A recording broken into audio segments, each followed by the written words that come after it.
Hello and welcome to the channel. Today we're going to talk about calling Microsoft Graph Reports API from Power Automate. Let's go. So first off, I hope everyone is doing well. I hope everyone is healthy. I hope that you're not impacted by this pandemic and are just doing the best that you can with what you have right now. And that's certainly the situation we're in Canada. We're certainly in a situation where we are working remotely, working from home. There has been, broad impact to the economy, and we're really trying to control the spread of the virus. And that actually kind of morphs a little bit into the narrative of this show. Naturally, like a lot of organizations, we have been leveraging more and more online services, cloud services, including M365. And a question that I did get this week from my boss was, how can we go ahead and report on this data? And so we do have access to the Microsoft 365 usage reports, and don't get me wrong, like they're good, like they're well polished and easy to use, easy to get configured in your environment. But the problem is you can't really control them that well. They are only good for monthly snapshots of your data, and then the data retention is for 12 months. So good, but if you're looking for more granular data or more personalized data, like more on an individual by individual basis, you're not really going to find it there. So the alternative is to use the Microsoft Graph. And obviously the Microsoft Graph is just sort of blowing up. It's becoming the go-to place to retrieve information around M365. And there is a series of APIs or API operations related to reporting. And so what we can do is use this Graph Reports API to get direct access to that data, and it is more timely. Now, I have noticed there is a slight delay, like it's usually 2 to 3 days delay, and then what you can do is you can choose to go back like 1 week, 1 month, 90 days, or 180 days, 6 months. But the benefit of this is that once you have that data, you can do whatever you want with it. You can enrich it with other data sets. Perhaps you have some on-premise telemetry, whether it's related to VPN or some other remote desktop solution. You want to sort of aggregate all of that telemetry together, and that's certainly our goal. But you can therefore take all of this telemetry, put it into your own data store, like the Common Data Service or Azure SQL, and then you can do whatever you want with this data. If you want to keep it for longer, you can. If you want to flush it earlier, you can as well. So you really just get more control. So go ahead, check out both. Like naturally, check out the out-of-box Power BI solution first. And if it meets your need, great. If it doesn't, then this is the option for you. And the other thing I want to call out is that authenticating against the Graph API, that's something that can be a little bit cumbersome for folks. So regardless of the API you're wanting to use, what you're going to see in this video will help you with that. So let's go ahead and let's dive in a little deeper. Before we dive deeper into the content, I wanted to let you know about an emerging community found at serverlessnotes.com. This is a community resource that covers best practices, tips, and latest announcements built on contributions by technology enthusiasts from around the globe. On serverlessnotes.com, you'll find content related to Power Automate, Azure Logic Apps, Azure Service Bus, Azure Functions, and much, much more. Serverlessnotes.com is brought to you by Serverless 360, a portal that is focused on operations and support for Microsoft Azure serverless resources. Now, this is a complementary tool to the Azure Portal, and it helps organizations in supporting Azure serverless applications. You can find out more about Serverless 360 at serverless360.com. You might be asking yourself, what type of data can I get access to by using this method? And so it is going to be related to Microsoft 365, Office 365, and certainly Teams is a big part of that. So the device usage, but also probably more interesting, the user activity. And that's the API operation we're going to look at in this video. And I'll show you the specific data fields that are returned when you go ahead and use that. Then in general, you can see Office 365 activations, your active users, groups activity, OneDrive, which is interesting, certainly for us as we sort of transition from on-premise like network folder shares to OneDrive. We want to see like that adoption, and we want to be able to trend that over time and see what our users are using. Are they actually using this service itself? Certainly Outlook is interesting. SharePoint, naturally, it's another big part of M365. So what is the activity, the site usages, like, is people still using that? That's always a question, right? It's like, how many people are using that site? Like, can we clean it up? And so we should be able to get access to that. Skype for Business is generally on its way out. Microsoft Teams is the successor there, but if you're using Skype for Business, go ahead and you can check out the telemetry there. And then certainly Yammer is another one. We use Yammer a fair bit. And once again, we can go ahead and bring in that activity data and just see how this tool is using. Maybe it's opportunities for additional change management functions, organizational change management, or OCM. If we can see that we've got some champions that are using these services, maybe we need to, like, how do we help them do more if they're doing good things? So always think about it from that lens, not just about like how do you control something, but if people are doing good things, how do you actually encourage them to do more? Something to really take from this video, I think it's really this section here. It's the security requirements. Now, these are all of the pieces or steps that you're going to have to perform in order to get this working. And if you haven't created Azure app registrations before, this information should be very useful for you. I'm going to try to keep it as simple as possible because it is important. Also notice that last bullet at the end. And you can do the first 5 steps on your own, but that last one, you cannot complete this without involving an admin. And that's for good reason, because you're going to get access to, I won't call it sensitive data, but you're going to get access to data like that is personalized. So you're going to see if a specific user is using Teams and how many messages and how many phone calls they've made, how many meetings they've participated in.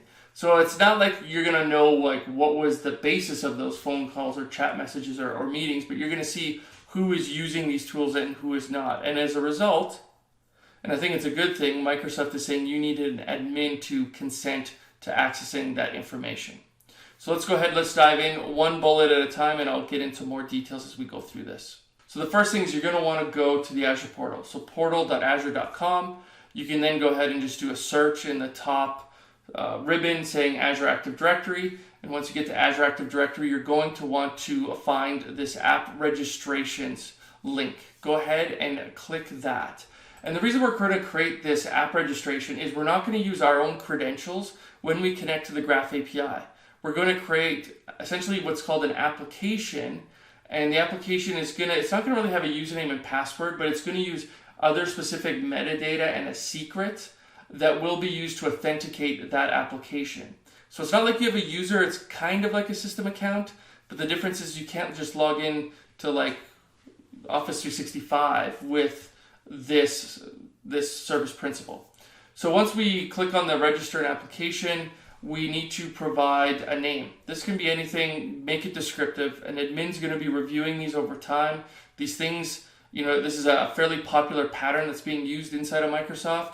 So give it a good name that's descriptive.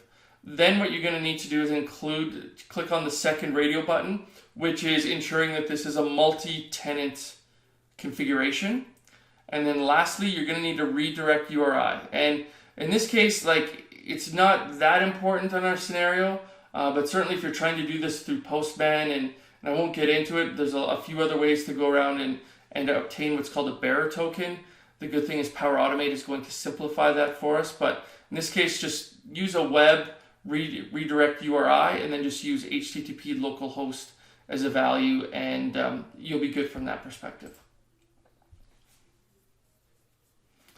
Now, the next piece is once you've done that, we've kind of created the shell of our application, and there's a couple pieces of data that are going to be very relevant for us, and we're going to need to copy them. Highlighted them in red, and it's going to be, and this is where it gets a little bit funky. I don't know, it was almost like two teams started using this term interchangeably, and at least Microsoft has come back and put parentheses to refer to what these values also mean. So when we talk about an application ID, it's the same thing as a client ID. Regardless, we're going to need that value. So go ahead and copy. I've obviously obfuscated mine so you can't see it, but you're going to want to copy that value. Just put it into Notepad for now, or OneNote, whatever text editor you want to use. Then we're also going to need this directory, or what's called the tenant ID, and go ahead and copy that value as well. We're going to need both of these values when we go ahead and configure our HTTP action inside of Power Automate. Now, this is the equivalent of a password, but it's known as a secret. So we need to go create a secret now. So we can go ahead and click on certificates and secrets in the left nav, and then we'll go ahead and click on new client secret. And once we go ahead and create a new client secret, we are going to have a value populated. Now I've partially obfuscated mine here as well. This is really sensitive. You don't want to leak this out. Store it in a safe place. In the meantime, copy it to a text editor just so you have it because you're going to need it. But probably a better location, a long-term location, would to put this into Azure Key Vault, where you have an encrypted credential store. That's a great place for it. But you do need this value, so go ahead and copy it. Now, what we also need to do is we need to provide permission. So at this point, we're saying, yes, you can go ahead and you can authenticate. But we haven't said what you need permission to, and that's what we're going to do here. Is we're going to give our application permission to go ahead and call our Graph API. So we need to click on API permissions, then add a permission, and then what we can see is all of these different services that support these service principals or these Azure app registrations. And you can see commonly used right at the top is our friend Microsoft Graph. So that's cool. We can go ahead and click on that. Now Microsoft Graph is big, and we're going to dive a little bit deeper, and we're going to filter and get just the permissions that we need. But there's a lot that's available inside of Graph. Now the next screen is going to be focusing on the type of application permissions we need. Now we're going to choose application permission, and the reason for this is that Flow itself is not going to run on behalf of a user. Like, that's when you get into this delegated permission, is when you have a signed on user and you want to allow that signed on user additional permissions. That's not what's going on here. We are essentially running like a background service, which is going to be inside of a flow. And so therefore we want to use application permissions. And then here, and this is where you're going to see all of those permissions I just talked about. I've kept things simple. I've filtered out just what we need. I'm a big believer of the principle of least privilege, so don't give someone more access than they need. And so what you can just do is type in reports and hit enter, and then what it'll do is it'll filter, and you're going to find this report section, and there's going to be a permission called reports.read.all. And this is going to give us access to read all of the different reports that are available inside of the Graph API. So go ahead, select that entry, and then click on Add Permissions. And then this is the step where you do need an admin. There's no workaround. I can't help you with this. Only your admin can help you with this. And so at this point, like, everything is still saved, so you're still good. You won't lose work. But what will be required is an admin will need to log into the Azure Portal, find your app registration, head over to the API permissions experience that we just showed, and then basically go ahead and grant admin consent for your organization. It's once again, there's no getting around this. You do need to have that admin consent, and that's done. That's it. That's all of the That's all of the security permissions that we do need. Now at this point, and I'm going to show you a demo, so don't get too worried about this at this point. But here is the configuration inside of Power Automate and our flow. So in my simple scenario, I wanted to keep things really simple, so I just have like a button that'll kick off our flow, and then I go ahead and I call this HTTP action. And then as part of that, I need to provide a method, an HTTP verb, essentially. In this case, it's going to be a get. We're fetching data. And then I need to place a URI. And I'm going to include a link to all of the documentation for the Microsoft Graph Reports API in the description of the video, so don't worry about typing this all out. But what we're going to do here is we're going to focus on the get teams user activity user detail operation. And then what we can do is provide a period. And this is basically how far back we can actually go and access this data. So I chatted about before, it's like 7, 30, 90, or 180 days. And then we can also provide a format of JSON, application JSON, so that we can ensure that when the data is returned from our graph call, it's returned in JSON format. So these URLs will be a little bit different because these operations will be different depending on what you're trying to get at. So if you're trying to get something related to Outlook, it's going to be a different URL than this URL. This is specific to Teams. We don't have a body. In this case, we don't have cookies. We are going to use Active Directory OAuth. And this is where, believe me, trust me, This is where all of the effort that we just spent in the Azure portal is going to be beneficial for us. If you try to go and do all of this stuff through Postman and figure it out manually, it's a bit of a nightmare. But using the HTTP connector and this action, it's a dream. So what we can do is specify that value from the dropdown. Our authority will be login.windows.net. Make sure to include HTTPS. Then we're going to go ahead and back to that text editor that we talked about before. You're going to need to go into that text editor, grab your tenant ID value. Then your audience. Your audience is going to be https graph.microsoft.com. Do include that backslash. These things can get rather particular, so make sure you include that. Basically what this is saying is we're going to go ahead and get this token. And what is this token good for? And in this case, what we're saying is the token is good for calling the Graph API. Now we need to provide our client ID as we talked about before, or AKA the application ID. And then we need to provide our credential type. And here's where we're going to use that secret that I had asked you to save into your text pad as well. So that's how we configure the HTTP action. And so now what I'm going to do is I'm going to flip over to the demo and we'll show you this running in real time. Okay, so this demo is going to be really short because it is quite simple and we've gone through so many of the concepts already before. But what we can do is just go ahead and test. And we're just going to go ahead and run. And we're going to basically get a response back from Graph. So let's go ahead and let's just take a look at one of these responses. And here you can see our response. We can see what is the user's last activity date. And as I mentioned, this is a couple days behind, like today's March 22nd, and the last activity that's recorded is the 20th. So these things will get backfilled in. We can see all of the products this user has access to. And then we also will have access to the information around like their chat message count over the prior 7 days. The prior 7 days from the last activity date. How many chat messages they have, how many calls they've made, how many meetings they were part of, and here's where we see that reporting period.